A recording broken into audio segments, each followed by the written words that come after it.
Hi, this is Jacqueline Foster here, and I'm excited to continue sharing my pole dancing journey with you all, the amazing life lessons I'm learning, and how I'm able to really apply what I'm learning to so many other areas of my life. And it's just so good that I have to really get it out there and share it with you all.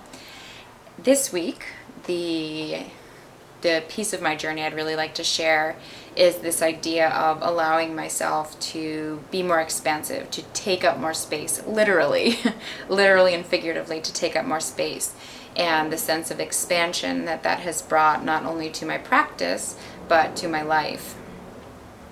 One of the things that our teacher has been encouraging us to do little by little is we start our practice on a mat, very similar to a yoga mat, and we do a warm up. And up until now, we've stayed on the mat, but we've been encouraged little by little to start getting off the mat, and just to make our movements bigger, even to move around the mat in a way that we hadn't done in the beginning. And in the beginning, it does feel a little scary. It's different. It feels awkward. You're wondering if I'm wondering if other people are watching me, if this looks silly. A lot of those doubts in my head. And the more that I've done this, the more I've kind of moved off the mat and taken up more space, the more expansive I feel, the more kind of liberated and free I feel, and the more I want to do it.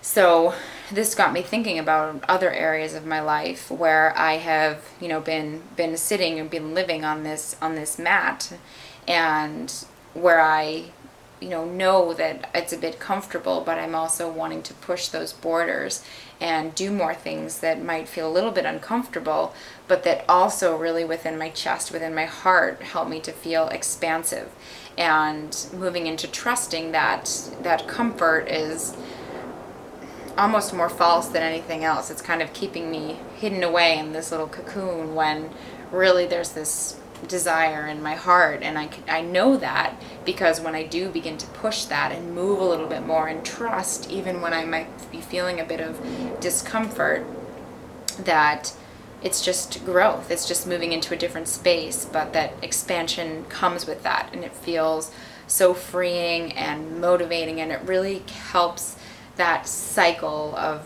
momentum in the direction that I want to be going towards growth and expansion. So I encourage you to think about an area in your life where you're staying on the mat, where you really can begin to move off the mat. Maybe you have a little tugging in your heart or in your head, the same idea you've had multiple times, but you just haven't acted on it yet. Where can you start to step off the mat? Where can you start to take up more space, literally or figuratively? And just experimenting with that and seeing how it feels. And if it does feel expansive, whether literally in your chest you feel more open, more space, or in your mind, wherever you feel that expansion, trusting that if you're feeling that expansion, to lean in and to keep going with it and see what happens. So if this, as always, if this resonates with you, I encourage you to reflect on that for a moment. Think, one, what is your mat? What is kind of your comfort zone that you're ready to push beyond? And two, what thought, what action really makes you feel expansive and full of possibility that you can give a try to. And so I encourage you to give it a go, and I look forward, as always, to share more with you of my experiences and everything I'm learning. Thanks so much.